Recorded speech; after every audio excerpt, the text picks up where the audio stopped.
Well, you're watching Breakfast Central on News Central, and you can follow us on all our social media platforms. We're at News Central TV on Instagram, Facebook, and if you're outside Nigeria, feel free to check us out on Twitter. But first, let's look at the morning paper, shall we? Today, Monday, 11th, 2021, and we're starting in Nigeria with the Punch this morning on the morning paper to see what they have.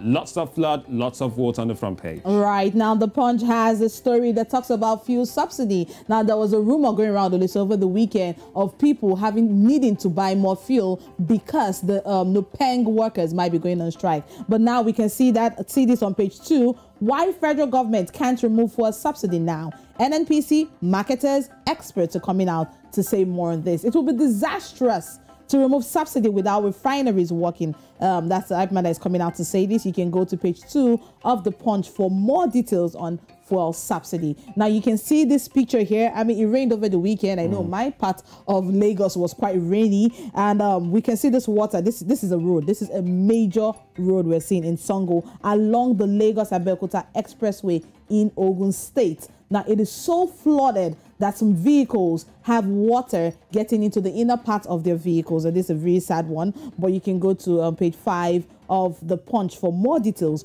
on that. Now, on page 36 on this side, there's a story here that was trending over the weekend talking about the beating in a particular Islamic school in Kwara State. Now, students merciless beating, I beg your pardon.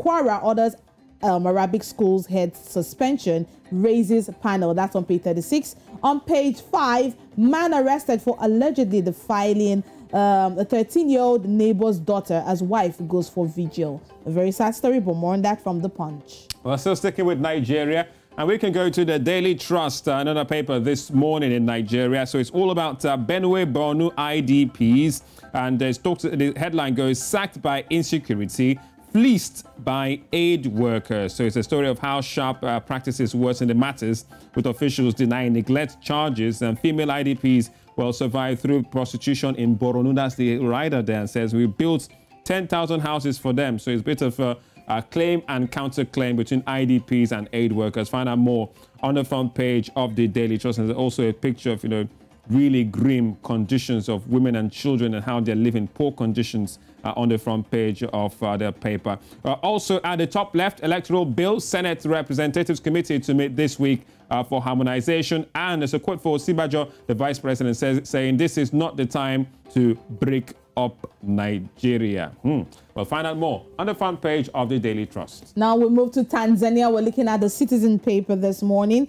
You can see lots of money, lots of cash. Well, on page 2, it says what 1.3 trillion shillings IMF loan will be spent on. Now, President Samia Suluhu Hassan warns against misappropriation of the funds, which will be channeled into development projects in the education, water, health, and tourism sectors. All of this and more you will see, and you can read on page 2 of the Citizens paper. Now, still on the front page of the Citizens, while Njombe and Coast are regions to watch. Now, you can see the regional growth trend over the years. Njombe seems to be the #1 that has the highest growth trend from 2016 to 2020. You can also see the different sectors here, and you can go to page 5 and page 4 for more details as to why Njombe and Coast are the regions to watch. Now, the last one here, Barry Gold simplifies mineral testing with new laboratory. That's on page 3 of the Citizens this morning. And we can wrap up with the papers this morning with a look at the Daily Monitor in Uganda. A big story there talks about government withdraws treason case against Colonel Besigye. Remember him?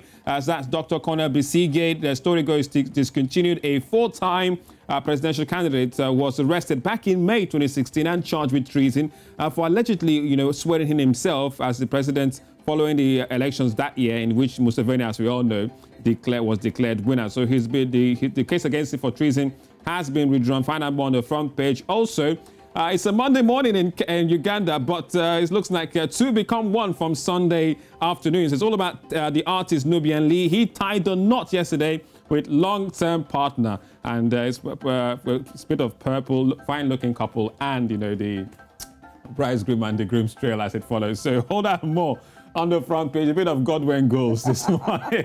Well, I must say the bridesmaid, they really look nice and shapy. How about that on a Monday morning? All right.